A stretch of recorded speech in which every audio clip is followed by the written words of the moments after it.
It's funny how sometimes the things that we think of as progress, like big advancements for humanity, well, they can have this like shadow side to them, right? Like it's almost built in. And Hannah Arendt, she really got into this in her work. She was looking at how stuff like global interconnectedness back in the 20th century, how it went hand in hand with some really destructive forces. Yeah, and what really hits you when you read Arendt is how she just goes right at that paradox, Yeah. right?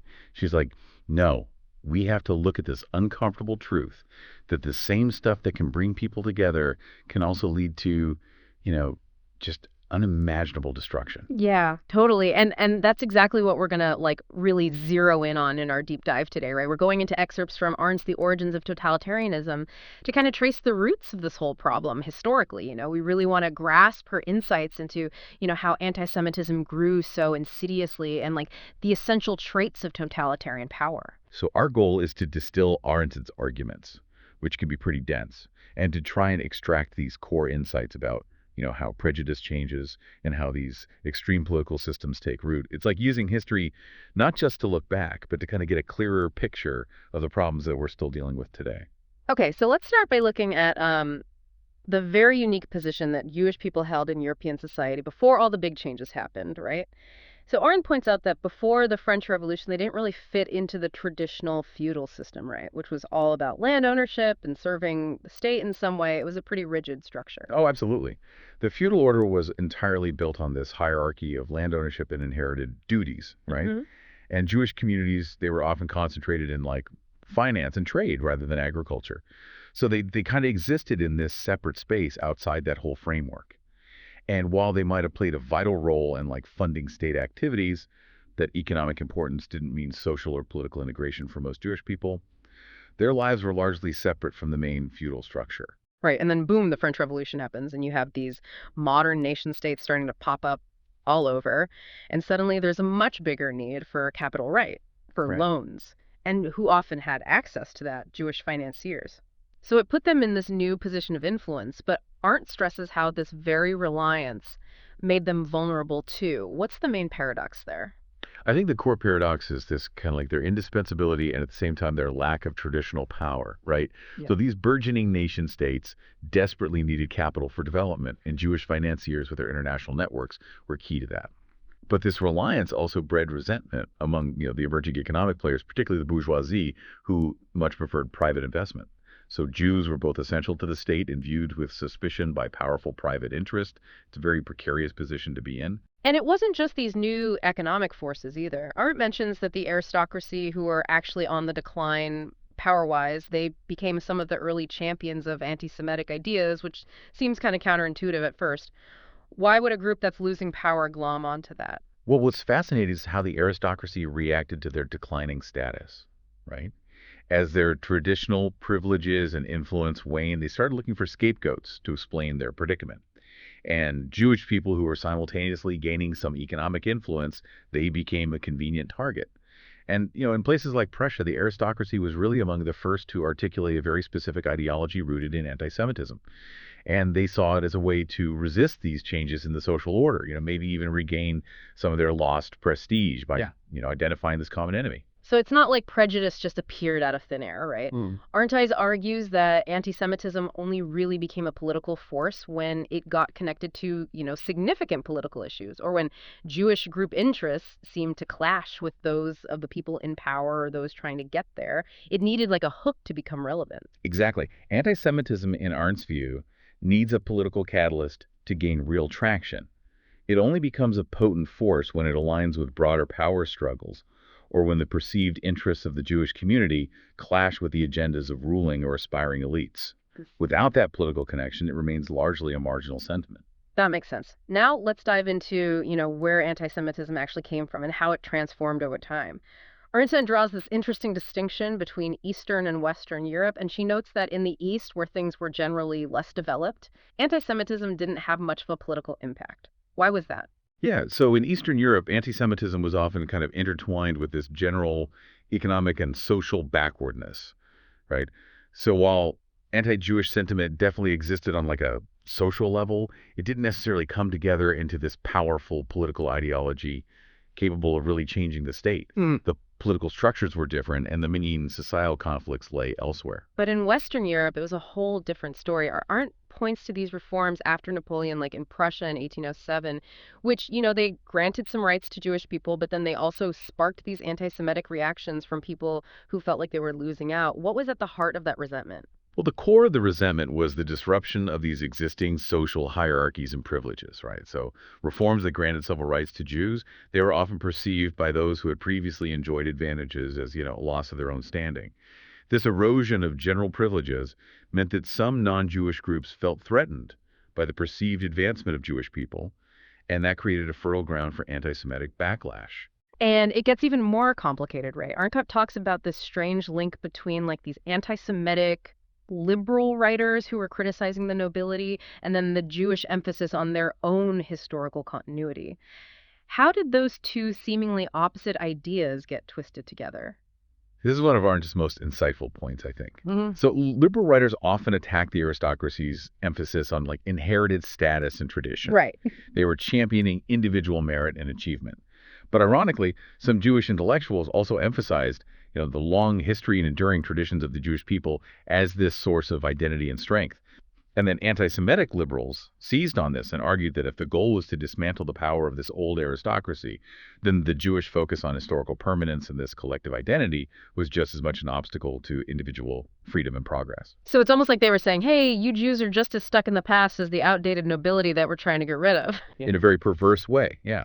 They were weaponizing this liberal emphasis on individualism to attack both the old order and the perceived collective identity of the Jewish people, arguing that both hereth hindered the march of progress as they defined it. Now, Arendt highlights how the petite bourgeoisie, this group that was really struggling economically because of capitalism's growth, they became this major base for anti-Semitism, fueled by their social and economic anxieties.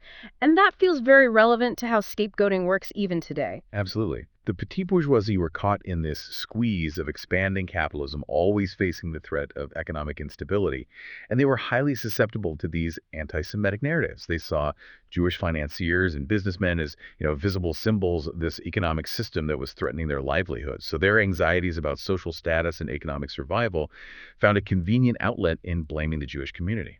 And Engels even noted, according to Arendt, that while the aristocracy might have led the anti-Semitic movement at first, the petite bourgeoisie formed the howling chorus, which is such a vivid image of how these movements gained mass support. It's a really powerful image, right? It illustrates that dynamic. Yeah.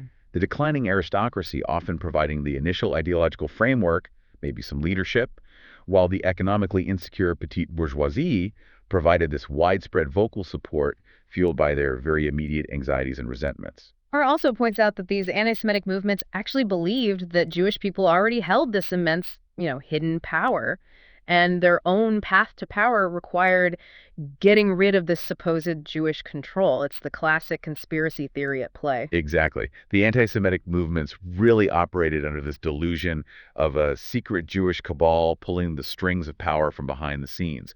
So their own ambitions for power were framed as this necessary act of liberation from this imagined Jewish dominance.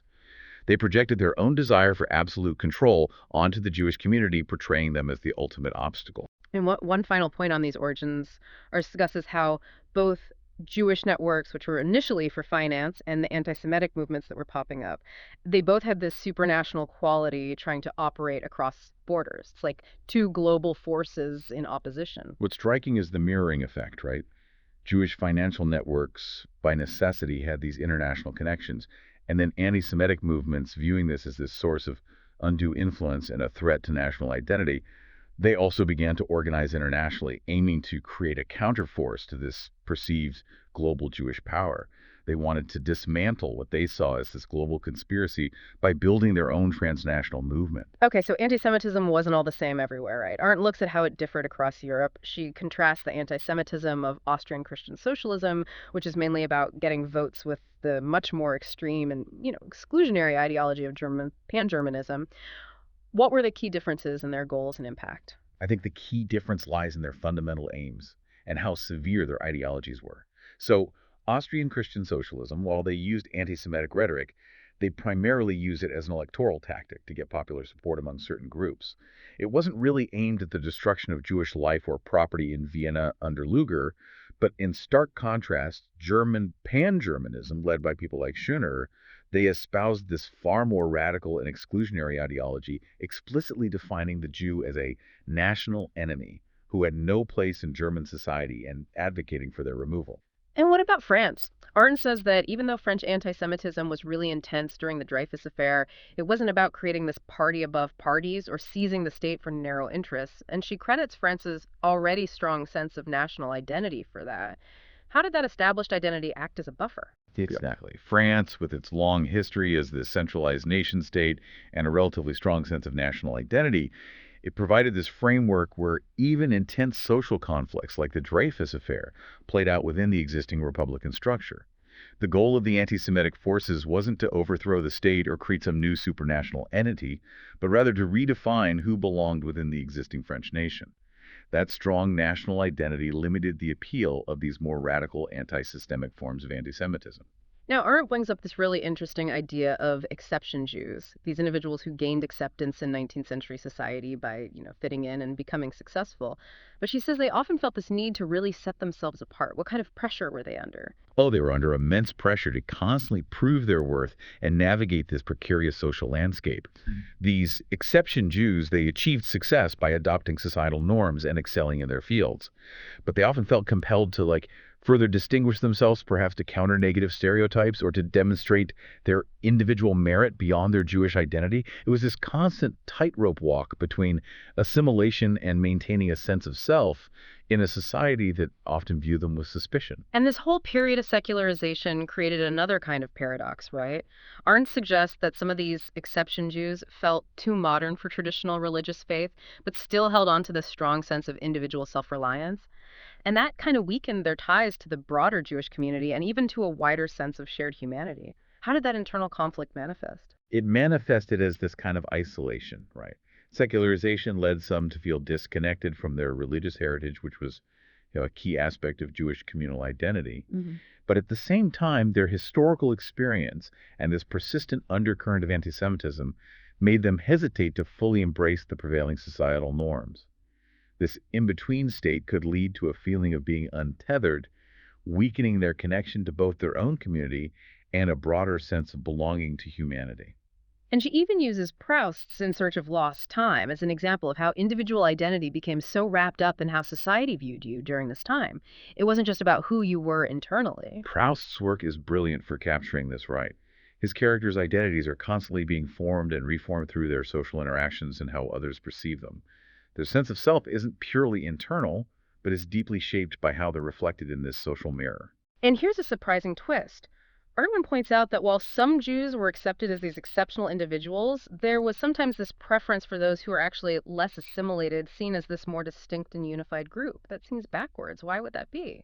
It really highlights this underlying ambivalence and this inherent prejudice. While individual exceptions might be tolerated or even celebrated as these anomalies, there was still often this deep-seated desire to view Jews as a fundamentally separate and distinct entity. So those who remained less assimilated, they more readily fit into these preconceived notions of Jewish difference, and were sometimes paradoxically preferred because they reinforced existing stereotypes and made it easier to categorize and otherize the entire group. She even mentions Disraeli as an exception Jew whose self-portrayal as somehow chosen ended up influencing how other Jewish people later saw themselves.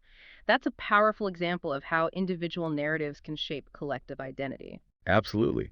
Disraeli's flamboyant persona and his embrace of this secularized notion of Jewish chosenness had a big impact on Jewish self-understanding.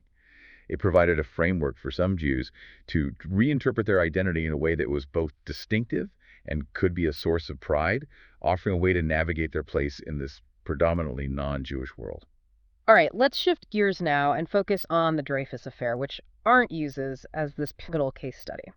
She sets the scene by reminding us that Dreyfus, this Jewish officer, was accused of treason in the Third Republic at a time when Jewish influence in important positions had actually been declining. That already suggests the accusation wasn't based on, actual power. Right. The fact that the Dreyfus Affair happened when Jewish influence in key sectors of French society was already waning shows that it wasn't about actual Jewish power or control. It points to these deeper, more insidious underlying prejudices and tensions at play. She mentions the financial scandals involving involving Jewish figures like Reinach and Hertz, but then immediately clarifies that the parliament members bribed in the Panama scandal weren't Jewish. It's so important to keep those distinctions clear and avoid generalizations. Oh, it's absolutely crucial to avoid broad generalizations and to distinguish between the actions of individuals and these anti-Semitic narratives that sought to implicate the entire Jewish community. Arendt meticulously separates those specific instances of financial corruption from the sweeping, prejudiced accusations that targeted all Jews. And even those Jewish individuals who opposed the Republic, like Rothschild and Meyer, they still operated within the state system. Their influence had changed, though, from earlier periods of court Jews directly advising monarchs. Yet their involvement shows this complex and evolving relationship between Jewish individuals and the state right. While they might have held personal political views that differed from the Republic, their economic activities were still intertwined with and influenced state affairs. However, their power dynamic had shifted from the direct, often personal influence of those earlier court Jews to this more indirect influence through modern finance and political maneuvering within the existing system. Arnott explains how the Dreyfus affair really exposed these fundamental cracks in French society, right? The army acting almost as its own entity, the Catholic Church playing these varied and sometimes conflicting roles, and just this general fragmentation of the Republic into all these different interest groups. It sounds like a society under a lot of internal strain. The Dreyfus Affair was this powerful catalyst, bringing to the surface all these pre-existing tensions and fault lines within French society. It revealed the army's sense of autonomy and its resistance to civilian control, the diverse and sometimes contradictory roles of different factions within the Catholic Church, and this broader fragmentation of the Republic into these various groups, all pursuing their own particular interests. And the big question, did the general staff deliberately fake evidence against Dreyfus because he was the first Jewish officer to reach that high rank? Arendt suggests it's a possibility we can't just dismiss given the intense anti-Semitic atmosphere of the time. Arendt doesn't offer definitive proof, but she certainly highlights this very real possibility that the intense anti-Semitism within the military and broader society could have motivated the deliberate fabrication of evidence against Dreyfus. His position as the first Jewish officer on the general staff made him a target in this climate of deep-seated prejudice. And she ends this section by talking about Clemenceau's initial isolation when he defended Dreyfus and the political damage suffered by Dreyfus's supporters even after the truth came out. It really shows how deeply ingrained the prejudice was and how hard it was to fight against. Clemenceau's initial isolation and the political fallout for those who championed Dreyfus's cause really illustrate the strength and pervasiveness of anti-Semitic sentiment in French society. Even the eventual revelation of the truth didn't fully erase those deep divisions and the lasting impact of prejudice on the political landscape. Now, just briefly, Arendt starts to touch on how imperialism and totalitarianism were connected, almost hinting at her later arguments. She mentions this idea of the secret agent in imperial power politics embodying this kind of relentless drive that's similar to totalitarian ideologies. That's a pretty disturbing parallel. Yeah, what's chilling is Arndt's observation that the figure of the secret agent operating in that shadowy world of imperial power politics, often outside the constraints of national law and driven by this relentless pursuit of expansion, it embodies the similar disregard for established norms and an unwavering drive for power that would later become a hallmark of totalitarian movements. And she also notes how the constitutional limits of nation states used to kind of keep this impulse in check, contrasting that with potential dangers in the future. It's almost like a warning about how those limits might erode. Exactly. The constitutional frameworks of those traditional nation states provided some degree of restraint on the unchecked pursuit of power. And Arendt raises this crucial question about whether these limitations would be enough to contain similar impulses in the future, especially in a world becoming more and more interconnected and facing new forms of political organization and potential challenges to those established frameworks. So, to bring it all together, what are the main takeaways from this deep dive into Arndt's analysis of how anti-Semitism began and the lessons of the Dreyfus affair? I think the first takeaway is that anti-Semitism didn't just appear out of thin air. It evolved into this powerful political force by latching on to existing social and economic anxieties and power struggles. Secondly, the unique position of Jewish people in European society, both economically vital and socially marginalized, made them this prime target for scapegoating. And finally, the Dreyfus Affair stands as this stark reminder of how deeply entrenched prejudice can distort justice and threaten the very principles of a democratic republic. And how does Arendt's historical analysis help us understand what's going on today with prejudice, the fragility of social unity, and the appeal of ideologies that promise absolute power? It feels unsettlingly relevant. Arndt's work offers this critical historical lens through which we can analyze contemporary issues. The dynamics of how prejudice takes root, how scapegoating operates to deflect blame, and how extreme ideologies gain traction, they often echo the patterns she identified. Her analysis really underscores the delicate nature of social cohesion and the constant need for vigilance against forces that seek to exploit divisions and undermine individual rights in the pursuit of total control. So here's a final thought for you to consider.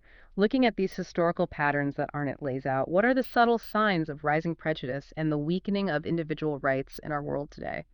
And how can understanding these historical roots equip us to not only spot these dangers, but to actively stand against them? It's about thinking deeply about the complex ways social, economic, and political factors can fuel these exclusionary ideologies, and how learning from the past can help us build a more resilient and just future. I think that's a really crucial question for all of us to ponder.